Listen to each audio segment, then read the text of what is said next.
Seems like nobody likes to work in December, but we're still ticking. Today we take a look back at the last few months and what lies ahead in a World Cup year 2019. Fast approaching. This is the last ARN podcast of 2018 coming at you. Por la historia. 3 puntos para Brasil.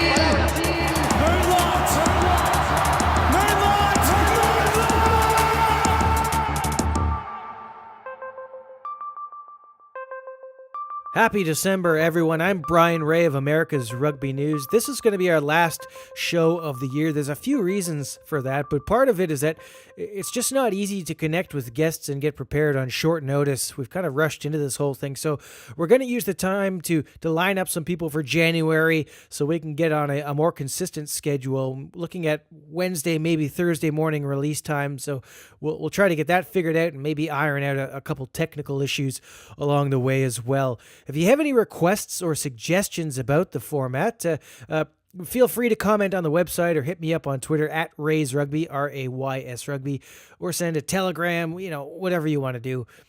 Looking back on the week that was, the last big international of the year, Argentina lost to the Barbarians 38-35. The Pumas were up 28-7 at one point and then collapsed again.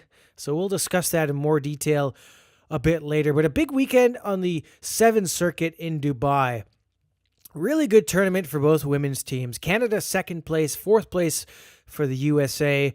For Canada, there's still a bit of a mental hurdle against New Zealand. They lost the cup final. I mean, you can't take anything away from them. They're a brilliant side, tremendous athletes. Sarah Goss, Portia Woodman, Gail Broughton, Michaela Blythe, etc. But, Canada also has some world-class players too. Bianca Ferrella, Britt Ben, both making the dream team. Either would be a good choice if you're voting for player of the year. One of these days, they're going to get a result, and it's just going to take mistake-free rugby to get it done. So I'm hopeful we'll see that coming in the new year. The USA also playing really well to start the series. Fourth place for them. Lauren Doyle made the dream team. I thought Elif Kelter was outstanding as usual. The important thing for them is to keep that top 4 success rolling. Even a couple more tournaments might be enough. They're now in 3rd overall, but they're already 10 points ahead of 5th place France. So, that's hugely promising. Of course, the top 4 get automatic qualification for the Olympics, so that's why this is so important. Canada are in 2nd place, just 2 points ahead. Really good signs for North America's women's sevens teams. The men, well, what can you say about the Eagles? The results speak for themselves, really. I saw the quarterfinal matchups and I was concerned, but what a win over Fiji. Here's Perry Baker talking about that performance. We just had to fight hard, man. We know Fiji's a top team.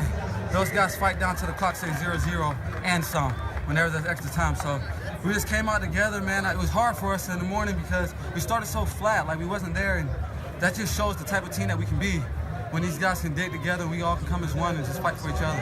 So I can't be more happier with that performance and with that win to go to the semis. First 2 games, we was talking about communication, and then come in for the last game. At the end of the day, we talked about not communicating, not being in sync and being direct. In this game, we wanted to just keep our comms going and be direct with what we chose to do. And then the win over Australia. Folau Niua catches them napping a bit on that quick tap, and you're never going to stop Danny Barrett from that close. They came up short against New Zealand, who looked like they're back on track. I mean, obviously they won the World Cup, but they really hadn't looked like killers for the past 3 or 4 years, so they have got their swagger again. South Africa had a rough go. They finished 6th. A few of their guys have left to play 15s. Roscoe Speckman will actually play in his final tournament this weekend, so they're in kind of a rebuilding mode maybe. Canada finishes in 11th spot. Not really a big surprise given they've only had a couple weeks of preparation before that. I think everyone, Rugby Canada and the players inclusive, have to kind of take that one on the chin. But I don't think too many people were really expecting a top 4 season anyway. So really the focus now is maybe top 10, maybe try and get up 1 spot from last year, which would be, maybe 8th spot would give them some confidence heading into the Olympic qualifiers. But remember, all Canadians should really be getting behind the men's Eagles as well, because if they finish in the top 4 this season, it means Canada will be overwhelming favorites to qualify at the Rugby America's North tournament, and they won't even have to go through the repechage that they had to attempt last time. So, the bottom line is things are looking up for Canada's men's team, even if 11th doesn't sound so hot. Great to see Adam Zaruba back, and congrats to Cooper Coates, who got the call this week. He's headed to Cape Town, replacing Lucas Hammond, who was injured in Dubai. This is Cooper's first selection to senior international representation. He played for Canada under 18 a few years ago. Of course, we wish Lucas Hammond a speedy recovery. Hopefully he's good to go in Hamilton, New Zealand at the end of January. Las Pumas finished 8th. They got a big win over South Africa on day one, but then didn't show up at all against Australia in the quarterfinal. This is a bit of a theme in Argentine rugby right now, and getting that consistency of performance is a problem that they need to solve. Marcos Moroni, though, he played really well. He made the dream team, and actually he was the only America's player to make the dream team. We've seen some interesting selections in the past. They're picked by the broadcasters. Perry Baker didn't make the overall dream team last year, but somehow was World Rugby Player of the Year. Maybe the World Cup boosted him or something. But this time the Eagles make the final, and not a single player gets picked for the dream team. I mean, I don't know how Baker didn't make it this time, but only one New Zealander as well. So the two finalist teams only contribute one player. I don't know, beats me. Kind of weird. Congrats to Andres Zafra, who became the first Colombian to score a try in the top 14. He charged down Rory Cockett's box kick attempt to score the game winner for Agen against Castro.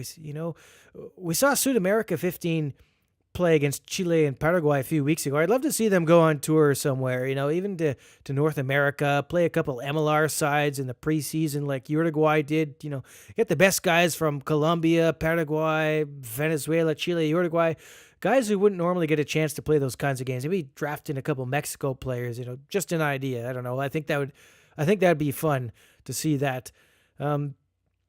Speaking of South America, the under 18 men's finals in Asuncion. Argentina, the winners, no surprise there, but they only just barely beat Uruguay, 5-0 the final score. Paraguay, perhaps the most notable results. They beat Brazil 25-19, and they only lost to Uruguay by 5 points. I think it was 13-8, so some talent really coming through the ranks there. Major League Rugby. Rugby United New York versus the New England Free Jacks in Boston. The Cold War. Entertaining game, not quite MLR standard, but a chance for lots of new guys to get a run. Simu Smith, he's new to me. I thought he was very impressive outside center for New York. I thought the New England halfbacks did well. Eric Thompson, tag leader. So they'll be a decent side in a year's time. It'll be interesting to see how the Free Jacks do against the Irish provincial development sides on the way in March. That'll be a fun series. First glimpse of Paddy Ryan with New York. Good to see him back. He was out with injury, played a couple games for Austin Elite. He scored a try, had a big impression in the scrum. He's a guy I'm sure the Eagles will be keeping a keen eye on, just if nothing else for that ability in the scrum. Some other MLR moves. Dan Moore to the Arrows, really good signing for them. Chris Matina to New York. A few other guys on the way there soon as well. Look for maybe 3 overseas front rowers to join up. I think one of them played age grade rugby for Ireland. Utah, still not talking to anyone, but we've got a few names that will be playing for them in training right now. Huluholo Moungaloa, he's the Eagles loose head from the ARC. He's going to play for them. Had to happen, really, to get himself back in World Cup contention. Alex Forster, he's back at hooker. Logan Daniels, he's another hooker coming in from New Zealand. I'm assuming he's related to Alf Daniels, the coach. The Missile, Jeremy Masilagalou, is in camp with them right now. He didn't really fire, to use a pun there, with the Seawolves, so interested to see if he can kick on with the Warriors.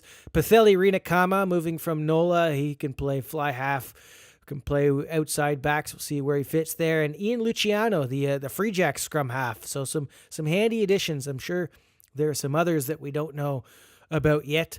Austin have confirmed Sebastian Colm, a big fan of him, and Juan Echeverria, the Uruguayan prop, finally. Guys they haven't talked about yet, but who are already in training. Penny Tanguive, big, strong winger. Excited to see how he goes. I think the Eagles could benefit from a pure finisher out wide, so I'm sure Gary Gold will be watching him. A couple South Africans, Dylan Pieters, who's a lock with Currie Cup experience, and Tian Erasmus is a hooker. Sohail Jaoudat, who is a Moroccan international. He's a speedy outside back. And Dom Bailey, a physical specimen back rower, probably looking at open side flanker maybe, who played for Davenport and the Chicago Lions.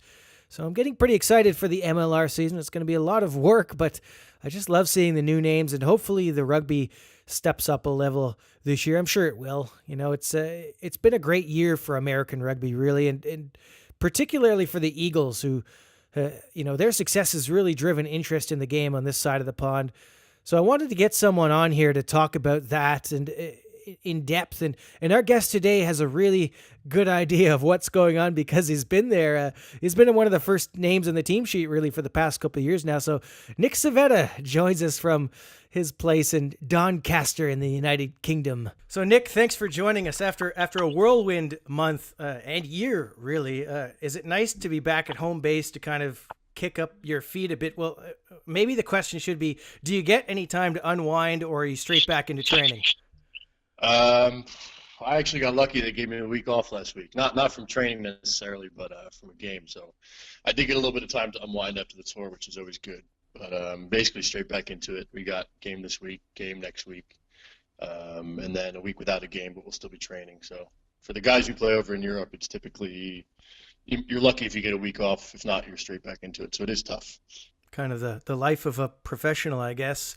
International, if you're not playing for England, I guess. But the amazing winning streak is over for the Eagles, but it was still a pretty decent November. First test win over Samoa, pretty dominant performance against Romania, tough games against the Maori and Ireland. But looking at it as a whole, is the team satisfied with those results? For the most part, I'd say we are. I mean, we accomplished our goal. I mean, we won the two test matches that we'd set our sights on winning. Which were Romania and Samoa. I think we're a little disappointed about how the second half of the Ireland game went. I think we really took it to them in the first half, but had trouble sticking around. But beyond that, I think we keep on growing as a team. It was hard to play the Maori when you don't have 7-8 of your European players with you, and the squad sort of jumbled together.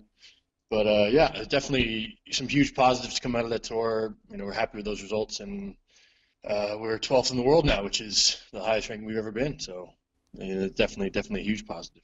So, I mean, looking at that match, the Ireland match specifically, you were talking about the being pleased with the first half. Even though going into the game you get 9 test wins in a row, but realistically, I mean, even a second string Ireland on their home turf was a pretty big jump, massive jump, really, in competition between Romania the week before. What were the team's expectations going into that game? Well, Gary was pretty specific. He thought if we did certain things well and we stuck to our game plan, that we'd put ourselves in a position to win the game. So that wasn't out of the question for us. But it is a tough task. The Aviva is a very difficult place to play, and that's Ireland has got it figured out right now. They probably have 3 or 4 sides they could put out at an international level that could compete with almost anybody. So they're a very tough ask at home, and they took it to us.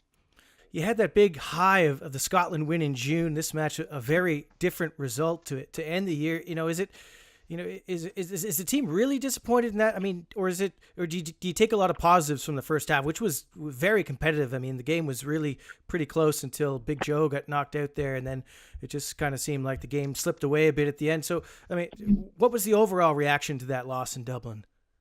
I think the year obviously has been hugely positive. In general, I think we're happy with a lot of the things we did in that game. I think, for the most part, we stuck with them in the scrums. Our set piece, our lineup was really, really good. We defended for long periods in that game and defended well. I mean, there were a lot of positives. I think it's a good thing to build on, and it's definitely the type of competition we need to play looking at the next year. The World Cup, obviously, in 9 months.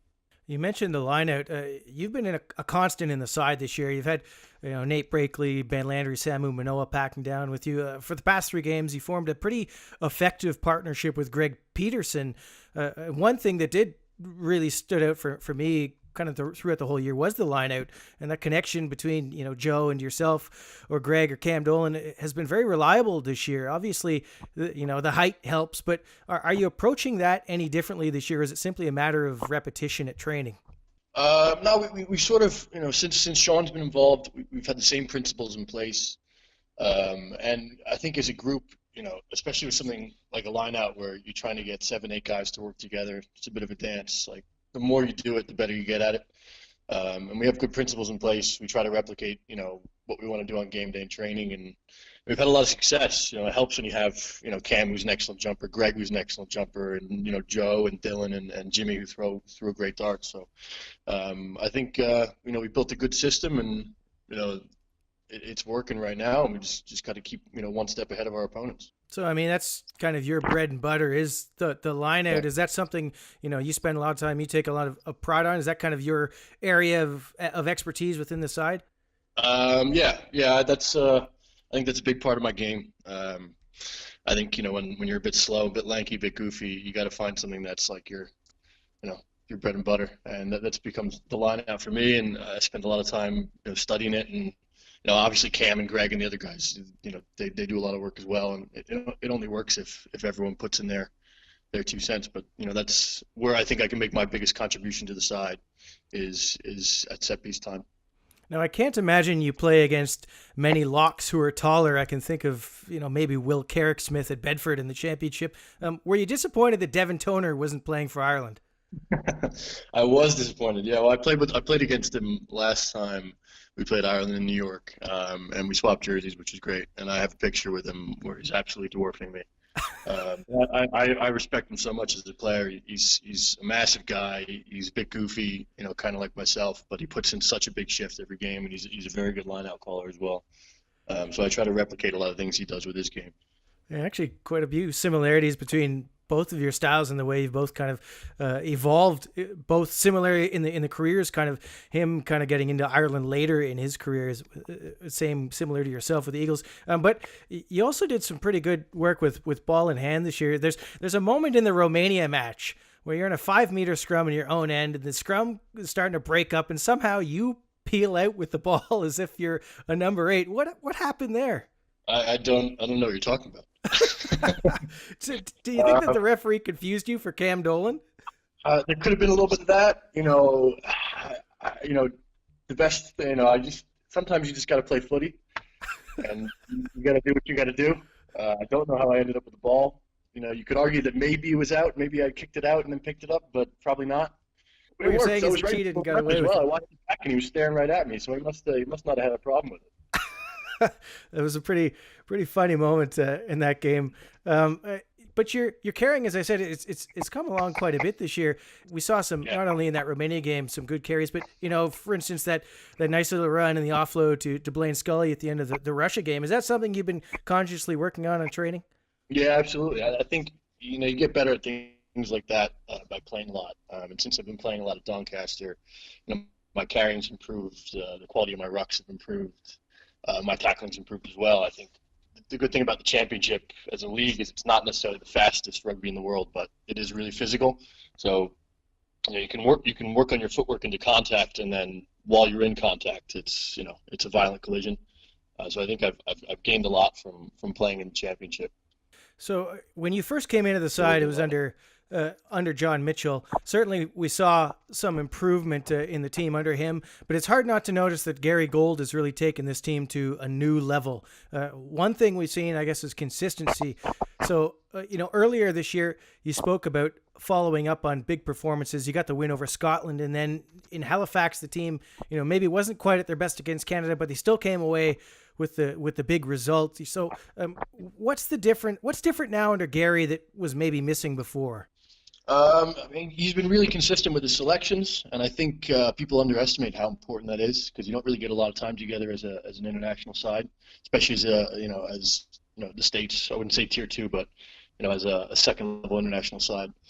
And I think he's done a really good job of saying the right things each week. He's really tapped into the American psyche of the team, which I think is really important. Americans, we love a bit of inspirational speech, and we love, really positive attitude. and he brings that every week, and we respond really well to it. So I think those are two main things. He's really got the guys behind him, and we love him because we can tell that he's putting everything into the team, and we want to get everything out of it. Does that consistency in selection kind of give players confidence, knowing that as long as they live up to their standards, they're going to be in the team next week, and kind of they know where they're standing at all times? Is that has to be a good thing for the team's psyche? Yeah, I think it helps. Obviously, there's a massive expectation on everyone to perform well every weekend. So I mean, there still are, you still got to play well, and it gets easier to play well when you're playing with the same guys every week. So I think it has added to the guys' confidence, definitely. I mean, you see a guy like Paul Mullen, who came into the squad last summer having played almost no high-level rugby in his life, and now he's six starts back-to-back with the state 7. You include the Maori game, and he's getting better every game. So you can see it has a huge effect on guys. So for you yourself, you're a bit of a latecomer to the sport. You started at 18 at Notre Dame, actually. Before that, if I understand correctly, you played a bit of football in high school and some wrestling. So, I mean, Yeah. Football seems pretty natural for a big body, but you don't really see many wrestlers, even at heavyweight, above 6'3", maybe 6'4". Those long limbs must have been pretty big targets. So how did that work out for you? Oh man, I was like a spider. It just no muscle on me, and 6'5", maybe 215 pounds, just trying to wrap my arms around guys. My best move was like a cradle. I actually say it was probably the sport I had the most success in before I found rugby. I wasn't a very good football player. I didn't enjoy lifting weights or working hard, but I really enjoyed like the one-to-one combat that you got in wrestling. Yeah, I absolutely love the sport, and I think it definitely contributed to some early success in rugby because the work you do with your knowing how to move people, getting your body in the right position. Yeah, it's definitely more helpful, I think, than football for me going into rugby. Yeah, that's interesting. Normally we see that in like props, like Georgia, for instance. Those guys are renowned. Their props have all been grown up on Greco-Roman wrestling and so on. So normally we see that maybe not so many of their, skyscraping second rows. But so you broke into the side November 2016. You've basically been an ever-present since 18 caps, all starts. Considering not only your late start to the sport, but your first Eagles game didn't come until it was actually your 27th birthday against the Maori. Do you have to pinch yourself sometimes, knowing the amount of work that it took to get here? Yeah, every week, man. Every week. I'm incredibly grateful for the last 2 years. And I wouldn't change my journey at all for the world because, there's, I guess, I pinch myself all the time. You have to be a little bit lucky in professional sport, and I was able to get out of my 3 years of Italy and end up in a great place like Newcastle. So, I mean, that was the springboard for the start of my professional career. And yeah, every time you get an opportunity to play for your country, I know everyone says this all the time, but it is incredibly special, and it is a totally different feeling than playing for anybody else. So, when you have that opportunity, you want to grab it and you don't want to let it go. So, just going to try to keep on doing that as best I can.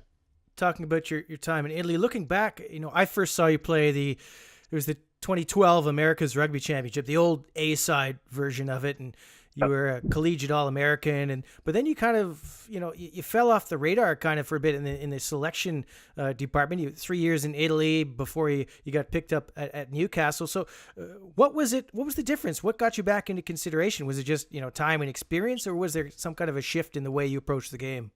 I think it's a bit of both. I'd be the first person to tell you that in 2012 I wasn't ready at all for international rugby. I wasn't fast enough, wasn't strong enough, probably a bit soft, definitely a bit soft, I think. And I think I needed some time to harden up and to learn how to play, a good standard of rugby week in and week out. And Italy definitely helped with the hardening up portion. And yeah, I mean, like I definitely didn't deserve to be in the side in 2012, and I knew I needed to go away and work on it. I just didn't expect it to take, almost 4 years to get myself to a point where I knew I could come in and I knew I could play international rugby. So, I mean, you'll be 30 next year. How much longer do you see yourself playing professionally? I mean, because you've had kind of a late start, it's almost like your body doesn't quite have the same wear and tear. Or do you feel that you've made up for that? Have you made up for lost time? Do you feel like your body can still hang in for a little while? I'd like to think so. I go back and forth about it. You play a game, and then Monday and Tuesday you're feeling horrible, and you're thinking like, oh, maybe this is my last year. Maybe I'll call it quits. But I'd love to, hopefully have success in the coming year, end up at the World Cup, and then see what happens after that. I'd like to, hopefully spend maybe another 2-3 years playing professionally. But I don't want to drag out my career. I don't want to be still doing this when I'm 37, 38. So it'll probably be the next couple of years when I call it quits. So I know you have an Italian passport. Did you speak Italian before you went over there to play? No. So I studied Spanish in high school, and that helped. And then when I was over there, I was living with Italians and getting coached in Italian. So I picked it up over the course of my 3 years there. Definitely, like one of the best things I learned over there was a new language. Was everybody over there calling you Nick Civetta? Isn't that how they say it in Italian? Yeah. Yeah. Well, I catch myself saying that sometimes because that's just the way it's pronounced over there. I have to get corrected by my own family. We're a bunch of New York Italians, and they're saying, no, it's Civetta. You got to say it the way we say it. So, So a couple of years with the Newcastle Falcons, obviously a great learning experience, but was it frustrating at all not really getting much of a shot in the first team? yeah, I mean, it was immensely frustrating. But it's top level rugby, and we had some very good second rows there. We had 7-8 guys, and a lot of the time, a lot of them were healthy, and I really struggled to break through. I think I'd say within the first few months there, I improved exponentially from where I was beforehand. So as far as the learning experience, it was absolutely necessary to get me to the point I am at today. You went on loan to Doncaster, then you signed on permanently for this season. And I think at the time you said game time was the most important thing, especially in a World Cup year. So was that an easy decision? Yeah, I mean, Doncaster it was a known quantity to me. I know the forwards coach down here. I know the director of rugby. I knew I was going to play a lot of rugby, and I just think that's the most important thing. Like, that's how you get better. Like, you can train as much as you want. Like, I knew at Newcastle I was always going to be fit. Like, they'd always have me running a lot. But if you're not playing rugby, then you're really not getting a chance to express yourself and to use the core skills that you work on during the week. So, yeah, the motivating factor was, play a lot of tough, set-piece oriented rugby and get yourself ready for, the bigger stages. Correct me if I'm wrong, but your contract is up at the end of the season, I believe. Are you still thinking of sticking around in the championship, or do you have your eye on another challenge? I don't know. I think I have my eyes elsewhere. Hopefully this doesn't come as news to anyone listening in Doncaster, but the coming stages for me, over the summer, hopefully some test matches, and then hopefully a World Cup, pending my fitness and how well I'm playing. That'll hopefully get me, maybe someplace warmer. Who knows? Little hints in there, subtle hints. So this past weekend, a professional rugby game was played between Boston and New York. You're from the Bronx, and I know you've been asked this before. I'm going to take a slightly different angle on this. What would it take to get some Eagles back across the pond to play in that? Guys like yourself, we saw Ben Landry and Bryce Campbell playing in it last year, but now they've gone over to the championship. Do you think, is it mostly about financials at this point, or is the standard of rugby still a consideration? Well, I have to correct the record. I'm not from the Bronx. I'm from the suburbs near the Bronx. Okay. Very different reality growing up. But yeah, I think it is becoming enticing to guys to come back. I watched the game between Boston and New York, and you can see it's still not the greatest standard of rugby, but you see the quality of athlete that's playing, and it's really impressive. So that's, I think, where the league is at now. Like, you have Premiership quality athletes playing maybe National 1 level rugby. I could definitely foresee a future where I'm playing for New York, maybe working part-time and enjoying my rugby immensely, being in my hometown. And I think that maybe potentially after the World Cup, you'll see a lot of Eagles coming back, maybe guys who are slightly older, who are more conscious about their families and want to live at home and play professional rugby, which I think for a lot of us has always been our dream. Has James Kennedy at Rugby United in New York ever inquired about your availability? Well, I actually was ambushed by James English in Chicago, who seems like a really nice guy. I spoke to him a little bit about the potential for coming to New York in the future. And it's obviously something that's on my mind. But yeah, I mean, I think I'd go there in a heartbeat if the situation was right. I've sort of made my mind up about where I want my career to go.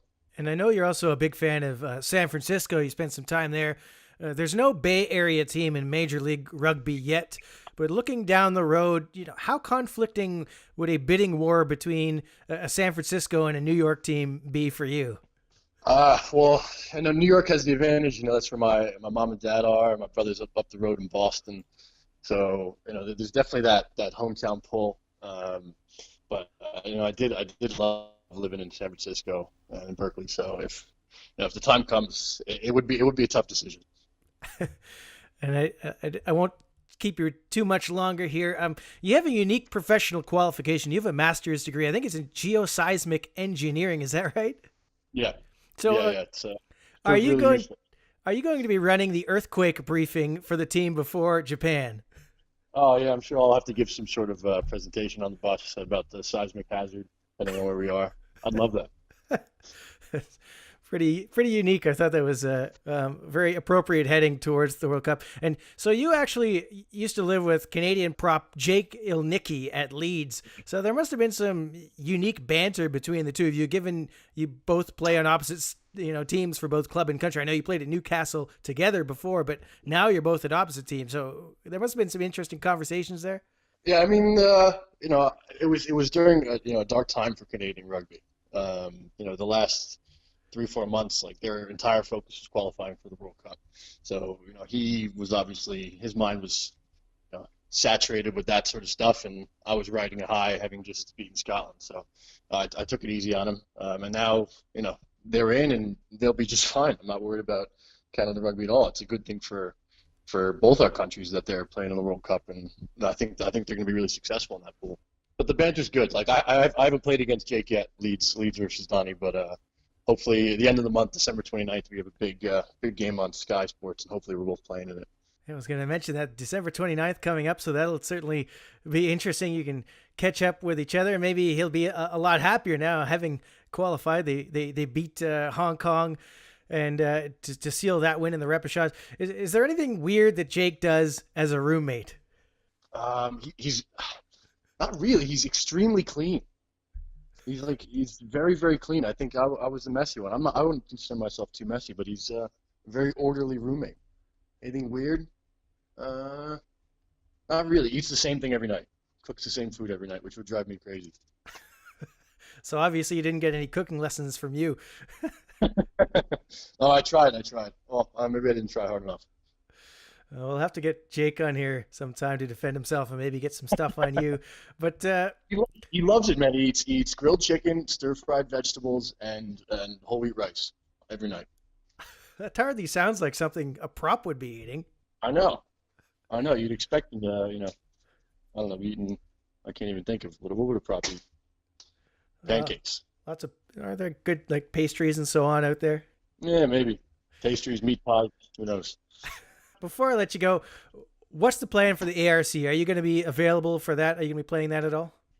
I hope so. I mean, that's to be determined. Obviously, got to find a situation that satisfies my club as well as my country. So ideally, I'm playing a few games in it.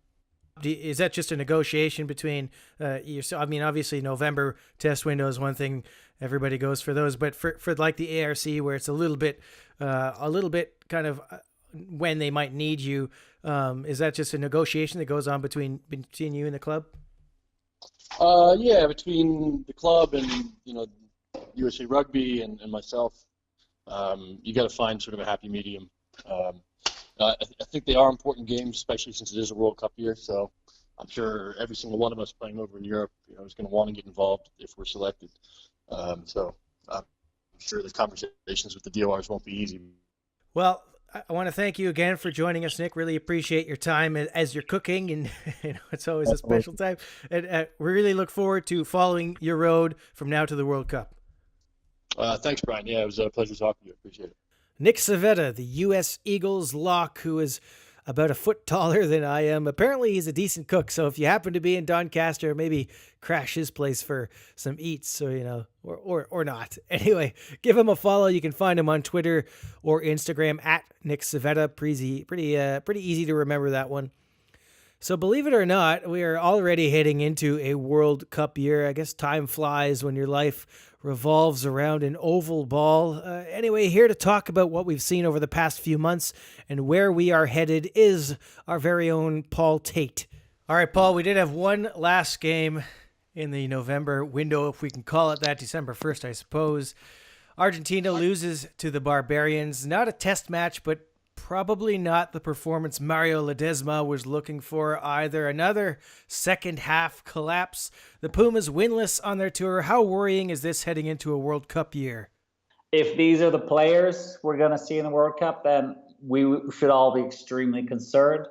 However, realistically, I think that it's going to be around 6 names from Europe combined with Jaguares players, and of the team we saw against the Barbarians was probably 5 of them you would expect to be in the 23, if you're lucky, from the starting lineup. So there were 10 changes, of course, from the game against Scotland the week before that. So I'm not overly concerned looking at it from a logical point of view, but losing this match was just disastrous. They had been comfortably ahead. You cannot go from being 3 tries up on your opponent to losing. I mean, and that happened for Argentina twice, in what was it, a 2-month period against Australia and now against the Barbarians. So pretty shocking stuff from that perspective, absolutely. And the commentators couldn't hide their surprise at seeing the Argentine scrum completely blown apart for the Barbarians and at the maul as well. I mean, and this was with Skulk Brits at hooker. And a team literally thrown together in a couple days during the week. If there was any doubt before, surely, as you say, surely this guarantees that we'll see European pros in the Pumas front row next year. Oh, definitely. The question is not if, it's who, how many of them. We know Juan Figash is the starting tight head. He was just that good in his 2 matches that he played in the Rugby Championship. The other guys who came in from Europe, they were a hit and miss. Realistically, we've got 10 months now. We're going to see Super Rugby, probably countless different selections for the front row. I don't expect to see anyone other than probably Julian Montoya playing a lot. I expect to see various players on both sides of the front row. They've just got to do that realistically. There are, to be honest, there are some options there. It's not like we've only got 3 players on either side. We've got many more than that, in fact. They've got good options in terms of the amount of them, but the quality of them, well, they just can't scrummage like the Pumas of the past. We know it's structurally motivated. Just the physical issues which happened. We had paralyzed players in Argentina, so the union decided to try to decrease the impact in the scrums. That really complicated matters for the player development over the years and in the recent years. So we haven't been getting more Ronceiros, Ayers. These guys just have not been emerging. So it's pretty hard for a guy as good as Mario Ledesma to take over a team which has that base entirely missing.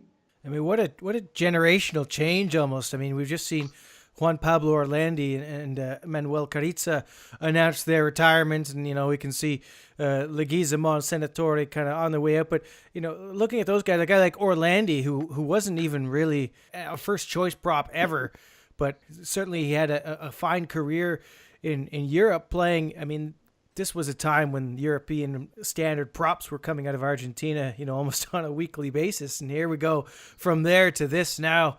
What a huge difference we've seen. Oh, absolutely. I think it will go away. The other problem which Argentina have in terms of the scrum development is that the change of the rules of the engagement has really not been adjusted to. I mean, Daniel Horcade was absolutely crucified by members of former Pumas props, just saying this guy has no idea how to adjust the team. But I think this will go away. Ledesma's going to fix it. He's actively trying to do so by having a new scrum coach come along. I think that's the best thing to do. I think at Jaguares in 2019, we're going to see Gonzalo Quesada is going to really be experimenting a lot, because we know he's going to be involved in the World Cup. He's not only the Jaguares coach, but he's assistant coach to Ledesma. So, I mean, they're not going to be mucking around with this. And, speaking about the Jaguares, one of the things we were talking about last week was looking at maybe, looking at what's going to happen in the midfield, but more importantly, the fly half spot. Nicolas Sanchez is now gone to Paris. He's with Stade Francais. We've just seen some interesting names: Tomas Albornoz, Serafin Bordoli, and Juan Leon Novillo, all called up into an evaluation camp, maybe looking for possible Jaguares inclusion. Of course, Domingo Miotti played well for the South America 15. Did Joaquin Diaz Bonilla do enough to start on this team? He had a good game overall against the Barbarians. He was okay on tour when he played in the other matches. Nobody else in the setup has actually had a start in the position this year. So it's his spot basically to lose. So yeah, all eyes are going to be on him for Super Rugby without question. The use of Nicolas Sanchez for so long has basically held back the development of other players that have been thrown into the Argentina 15 now and then, but no Super Rugby, no Pumas action. So realistically, looking at the World Cup, it looks like the top three names are all playing in France. Nicolas Sanchez, Benjamin Pacheta, Pato Fernandez, they are the three names. Super Rugby going to have none of them involved. So suggesting that there's a mountain to climb for Gonzalo Quesada is basically an understatement, I would suggest. But I mean, they are being proactive, like you mentioned. They have this camp starting next week, which has players selected from nationwide. It's the Pladar system. Basically, all of the provincial unions have all gotten their top names, and they've put together 37 players for this camp. It's only going to be props, hookers, second rowers, and fly halves. So, I mean, I was looking at who the fly halves are, and it's interesting because it's not like there are two of them. There's a lot of them. So you've got Tomas Albornoz, like you mentioned, Theo Casvioni, Tomas Granesha, Joaquin Lames, Francisco Oliosha. I mean, all of these guys, only Granel has really been in there in the past, and he's often not been fly half, sometimes center. So it's interesting. And two other names, like you said, Serafin Bodori, he's back from Zebre, of all places, in Italy, and also back from Italy, Juan Leon Novillo. I mean, are these guys realistically going to be guys for the World Cup? No, they're not. They're possibilities for Argentina 15, definitely, and that's why they're realistically there. I don't think they're going to be Jaguares players, just because there are other guys ahead of them who are not even involved in this camp. Why? Well, because they don't need to be involved, because they're basically established already. Domingo Miotti, one of them. You'd also say Juan Batista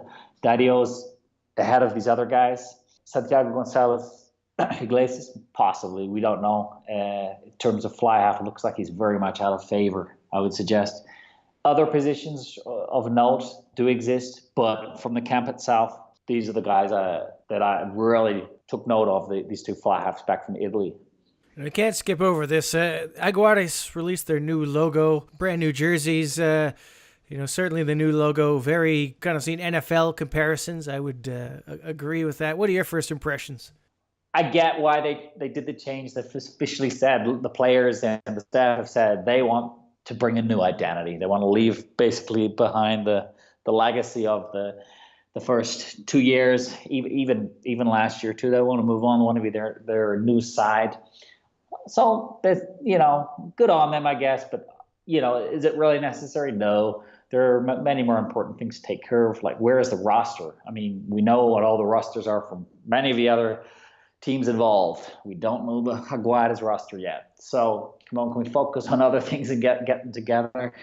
Yeah, time of transition in Argentine rugby, which is kind of a weird time to be doing it, just, coming up to the World Cup. Talking of transition, Uruguay, kind of a mixed tour. They got thrashed by Fiji, but then they come out with the win against Romania at the end. Are you feeling good about where they're at heading into this big year? I think so. Uruguay, we're not going to compare Uruguay to Wales, Australia, the teams that they're going to be up against. We're going to compare them to Los Tierros from past and from present. And realistically, look, I'm very happy. I think they've come very, very far in terms of the development of the individual players. A lot of them look much better, much sharper. The backs, I don't think are going to change in terms of the personnel. That is unless there's an injury. I think front row is interesting, looking very good compared to prior years. Interested in seeing if Mario Sagari is going to be back. I mean, he's going to be 33 for the World Cup. I mean, that is basically a perfect age for a South American tight head. We've seen all these 33, 34-year-olds just excelling in World Cups. Can we have another one? Let's see if he can come back.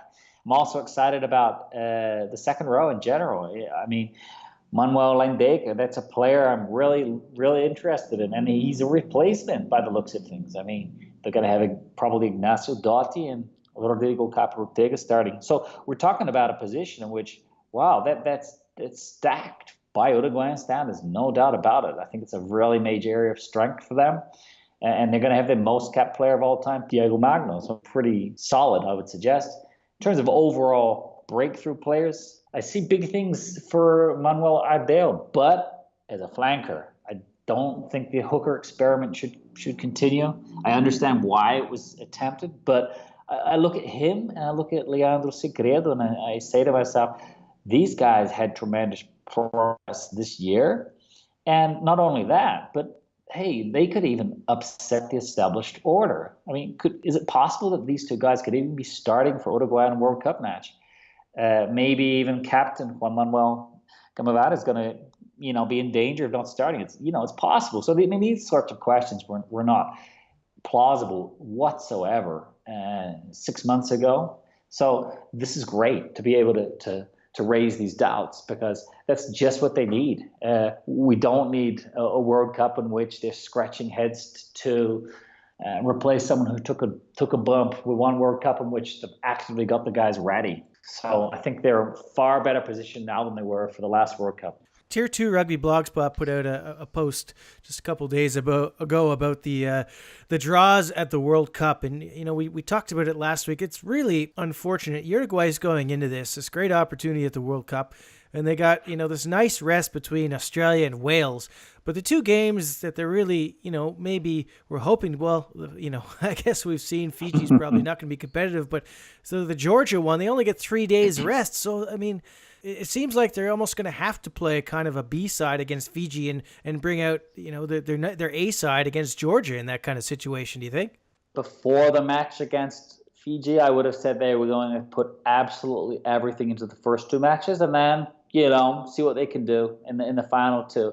I think that may have changed, as you say. I think Fiji, realistically competing against them to the same extent which they did in Milton Keynes in the prior World Cup, I don't know if that's plausible. I would think Georgia, based on how they play and Uruguay's own strengths, that's the match definitely to target. So for Fiji, hopefully, if this logic does prevail, they will indeed be using mainly reserve players for that match. But I mean, that's not necessarily such a bad thing, because like we just covered, looking at the back row, for instance, you've got handy players in there, and I don't realistically think that it would necessarily be changed altogether in terms of the quality of the makeup of the back row. It's different when we change positions. Fly half, for example, there's zero cover there.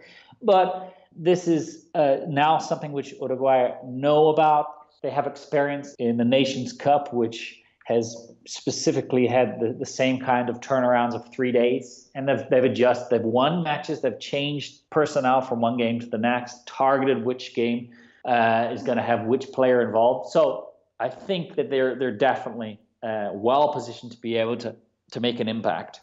Also affected are the two North American sides. The Eagles, they had a very good year this year. Obviously, we kind of know what their first choice side is going to be. They're pretty established now. They got pretty reasonable breaks. England, France, Argentina are all, 5 days rest, 6 days rest. But then that one match right at the end, I'm sure they're targeting 2 wins in this. But to do that, they're going to have to beat Tonga on only 3 days rest after playing Argentina. Now, Argentina heading into that game will have 3 days rest, a short turnaround. But maybe the Eagles can do that. But that'll be the thing heading into that for them, that 3 days rest against Tonga. Again, it's so difficult for these tier 2 sides. World Rugby makes all this, noise about, we're going to even up the schedule, and here we get it again. And, and the games that these tier 2 sides have to win, they're doing on next to no rest. Yeah, I mean, and I agree 100%. John Kerwin's complaints in 2003, Augustine Pichot's complaints in 2003. When Argentina were eliminated, this is just how ridiculous the whole thing is. Argentina played their fourth match, which was against Ireland, on a Sunday. The following weekend, 6 days after that, Ireland played against Australia. 6 days after. So Argentina's gone from the World Cup, eliminated, and the team they played against still has one match the following weekend. So that was poor. Added to that, the day in which Argentina played Ireland in that tournament, later that day was England playing against Samoa for their third match of the World Cup. In other words, England had played 2 matches while Argentina had played 4. That was just a horror show, a total appallingly put together schedule. And Pichot in the post-match, I'll never forget it, in the post-match speech, he said to the commentators, he said, I hope the organizers are happy that they've got the 8 quarterfinalists they wanted. He was, of course, referring to the former 5 nations and former tri-nations. And, of course, that's what happened. Now, related to what Kerwin had to say about this is a New Zealander who went on to coach Japan, coached Italy in this World Cup specifically. So, I mean, this is a guy, of course, who won the World Cup as a player. It's pretty hard to ignore what he said. And he simply said this, which was they had 2 weeks for 4 matches. It was worse than what Argentina had. And he said, I cannot prepare my players. It's just unfair. I cannot get them prepared from one game to the next because there's no turnarounds. And Italy, who did they play against? Well, they played against Canada, Wales, New Zealand, and Tonga. I mean, that's a highly complex pool to have. Italy, the whole goal for them was to win 3 matches. Wales in the same pool. Well, what do you know? Wales had an extra week. So the point Pichot made applies to both Argentina and Italy, but it also applies to Tonga. They had just an absolutely horrendous schedule, just the same as that. So I think the United States, looking at 2019, look, they're certainly going to play well, and they have the means of winning over the hearts of fans on TV and at the venue against both England and France in their first and second match. But thereafter, like you mentioned, it's just really unfortunate that World Rugby has been so poor in assembling the dates for the United States to have just the absolute minimum which they allow, which is 3 days between matches for them between Argentina and Tonga. Because what it means is that, well, they've got to pick and choose one of these matches. And we've seen this in the last World Cup. They did that. They had a game in London and then a game in Gloucester.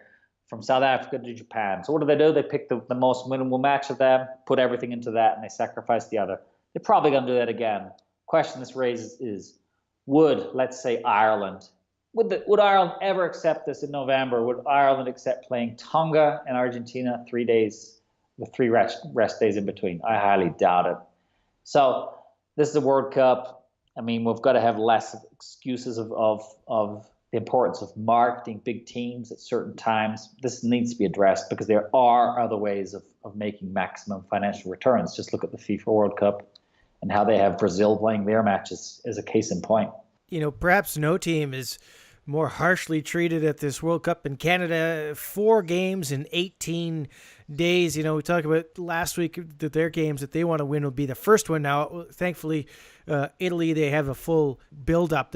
That's their first game, and Italy will have played 1 game before that, and they'll be playing on only 3 days rest, so that's maybe a little advantage. But the other game they got to win is against Namibia, and they play that game only 4 days rest after playing South Africa. So, one of the criticisms of people when we suggest a 24 team or an expanded World Cup is people say, well, the competitiveness is going to be screwed up. We don't want to see any more blowouts. Well, if you don't want to see any more blowouts, you can't schedule a tier 1 match and then 4 days rest ahead of a match that they're actually trying to win, because we know Canada now has to play a second string side against South Africa, and this is what happens. Oh, absolutely. And just think about this. DTH van der Merwe on the World Rugby website this week after Canada had qualified. He's saying what? He's saying he's going to finally have the chance to live his dream of playing against his country of birth at a World Cup. Will he play, though? Yeah. Would they use their star winger in this match? Really? I don't think so. I think if he plays, it's going to be because he goes and talks to Kingsley Jones, says, I've got to play in this match. And basically, that's the only way it's going to be, because which coach in their right mind would want their star player playing in a match which is basically going to be a throwaway because you've got such a short preparation time for the next match, which is winnable. I mean, what would I do if I was the head coach? I would sit down with the player and find out how much it means to him and see what arrangement we can come to. Because realistically, it's not looking likely that he would play both of those games, at least not start both of them. So, I mean, that's maybe where Canada is going to have to come to in terms of a compromise. Yeah, you can play against your country of birth, but you're starting the next match, so you're on the bench for this one. Maybe that's what we're going to see. I don't know. It's just absolutely just ridiculous to think about this. Come on, can we not just get these things sorted out? They're problems which are repeated, and they're only slightly improved on from one World Cup to the next.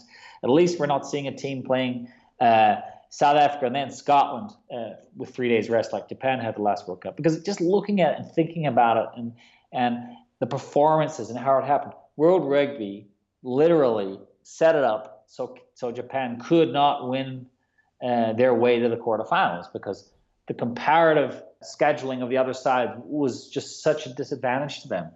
So even though Japan won their 3 matches, they didn't get there to the final, the quarterfinals. That's the first time it's ever happened. It's exactly the same kind of argument which people make in terms of, oh, we cannot expand the World Cup because it's always the same teams that win the pools. Well, it is. If the scheduling is poor, then yeah, it's going to continue being this way, unfortunately. So the dates are horrendous. 5 days between playing Italy and the All Blacks for Canada. Then I'm going to have South Africa 4 days before Namibia. So rather than complain about this, let's make a plan. And a plan can be made accordingly. And I think it's definitely safe to say that Canada will take to the World Cup a roster with the intention of fielding one team for the A matches, one team for the B matches. Would you agree with that? I think so, yeah. I think they have to. I mean, you can't, like you say, there's no way you can risk DTH Van der Merwe in a game with the important one to come up just a few days later. He'll be on the bench for that one. He'll get 5 minutes at the end, but there's no way they're going to start him or anybody they deem absolutely essential. You just can't risk them. What happens if you lose one of your key players, a Tyler Ardron, and you lose him in an injury against the Springboks, and then you can't play him against Namibia? I mean, it's just not going to happen. So I'm pretty sure that's the case. That's what's going to happen. How would you feel about the difference between, let's say, Team A and Team B? Overall, do you feel that there is a slight or a notable difference between the potential starting lineups if they were to go down that route? I think there's a pretty significant difference between the first string side and the second string side for Canada. The gap will close slightly thanks to the Arrows, of course. They're going to have, by the way, a press conference on Tuesday to confirm their coaching roster, and it sounds like the entire playing roster as well. So that'll be good. And we'll get guys like Mike Shepard, who's going to captain the side. We saw the impact that he had in the World Cup repechage, and he's 29 years old, just breaking into the side in the second row, and he did really, really well. So guys like that will benefit immensely from a season with Major League Rugby. So that'll lift the side of it, but it's still, we're still looking at, you got Tyler Ardron and an Evan Olmstead who are on that kind of Super Rugby level. And then you've got your DTH Van der Merwe, your Taylor Paris, even a guy like Matt Evans, who are really strong European players.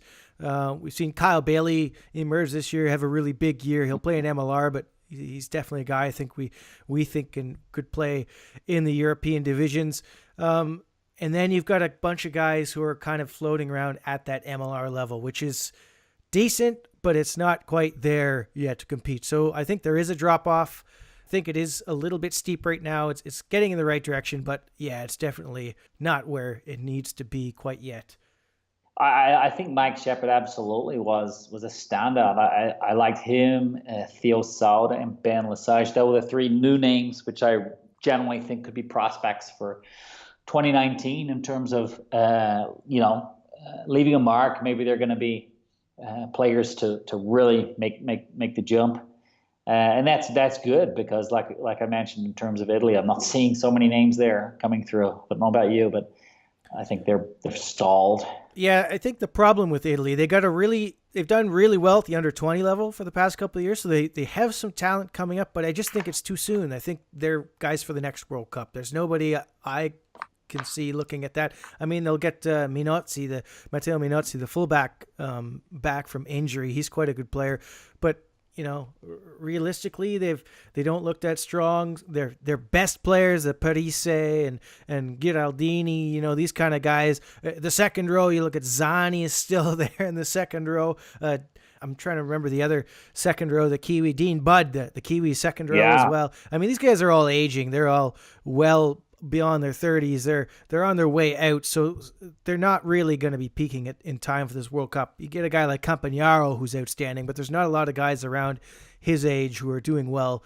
for them. So yeah, there is an opportunity there maybe for Canada, and other guys who might get a chance, like you say. Sauter certainly looks very good. I think he'll have a very good year in MLR.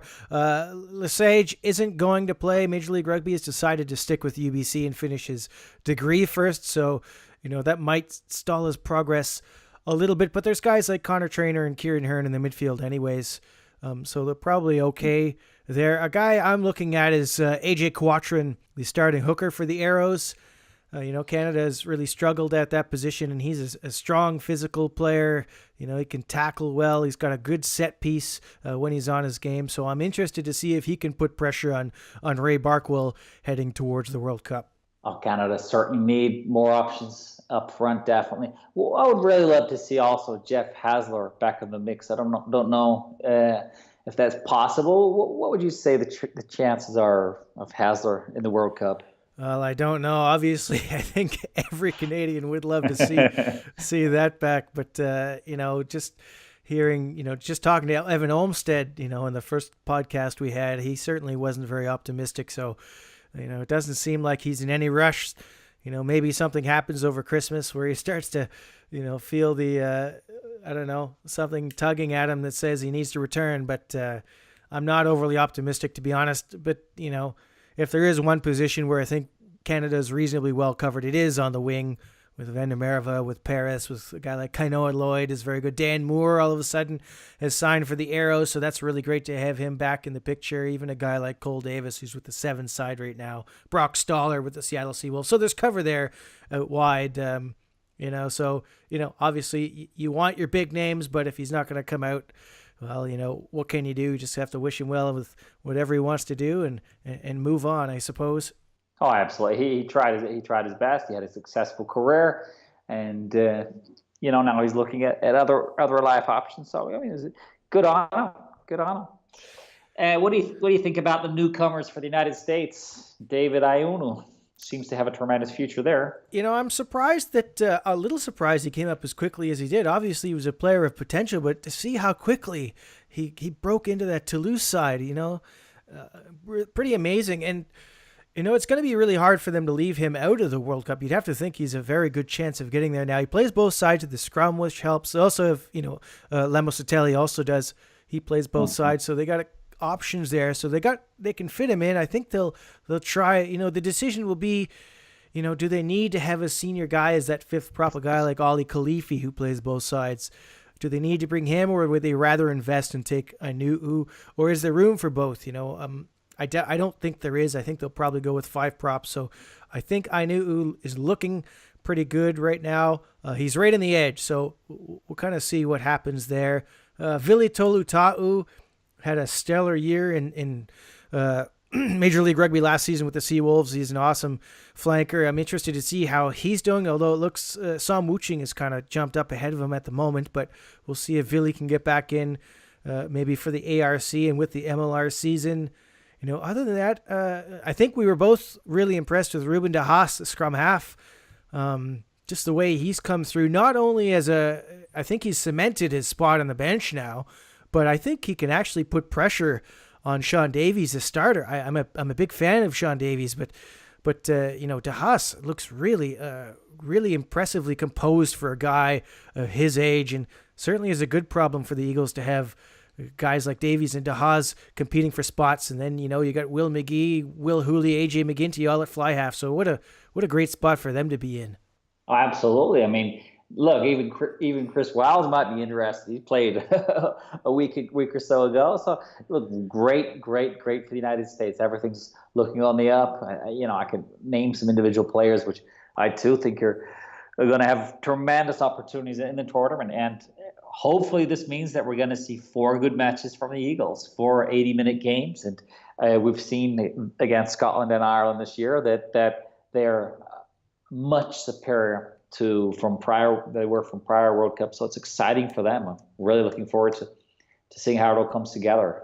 Yeah, I agree with that. I know they're targeting 2 wins, but personally, I just like to see them with 4 strong performances where they don't get wiped off the map. They don't lose their focus. A game like that Ireland won, the scoreline wasn't super great, but looking at it, the first half, first 45, 50 minutes were very competitive. So if they can at least keep it to that level and not get it stretched out beyond that in the games that they do lose, then I think it'll be okay. Is there anyone else from any of the other teams that you're looking as a potential breakthrough in the coming year, maybe from Argentina or anywhere really? Well, from Argentina, I think we may have seen already a bit of what's to come, because we had these under-20s players and uncapped players touring in November. So the outside center position is interesting for Jaguares anyway, because they've got 2 centers in terms of Moroni and Orlando, but the latter player has rarely been hit and miss. He's had strong matches and also poor matches.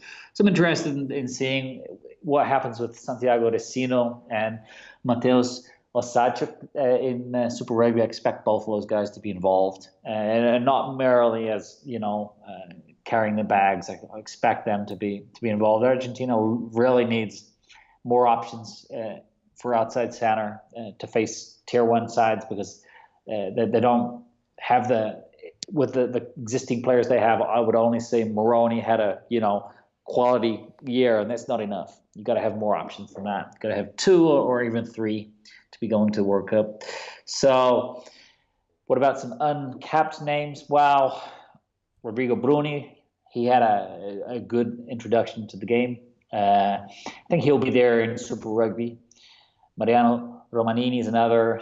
Santiago Grondon, Francisco Gorissin. I think all these guys should be involved in Super Rugby, and from them, possibly 2 of them could even go to the World Cup, because Ledesma's made it pretty clear he's not hanging on to aged players.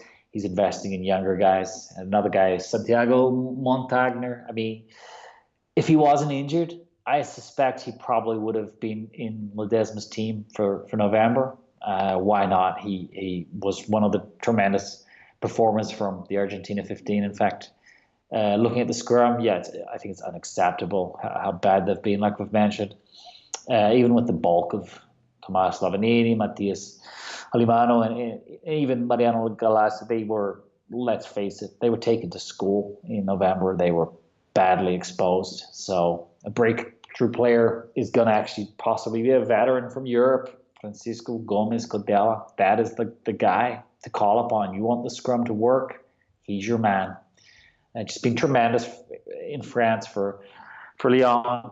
Prior to that, for Bordeaux. I mean, anyone who's been following the top 14 should be pretty clued on to this guy's abilities. He's tremendous as scrummager.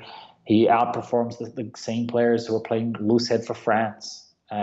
So why isn't he there? Well, there are contract issues that the UAR has with European clubs which come to the picture. It's easier to deal with specific clubs than with others, for instance.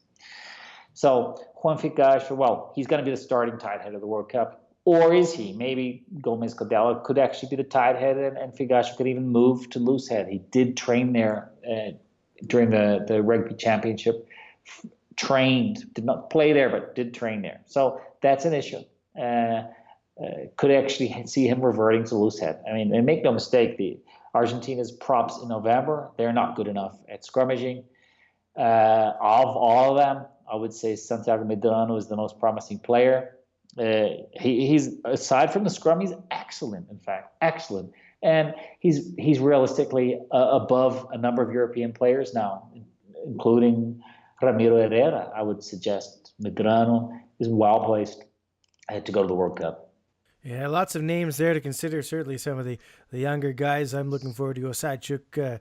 I like Gorasen, and Grondona looks like a very good talent. So, well, that looks like a pretty good comprehensive overview of what we've seen and what we have in store. So this will be our last podcast of this year. We will, like Pablo Matera, a little kind of rest and regroup heading into January. So we'll connect again there just ahead of the America's Rugby Championship.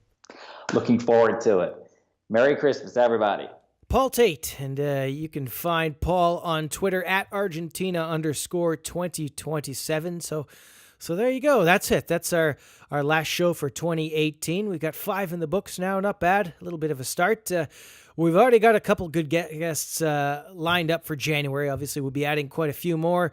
So for now, you can keep up on all the news on the website. Happy holidays. We'll catch you in 2019. And hey, don't forget about the Cape Town Sevens this weekend.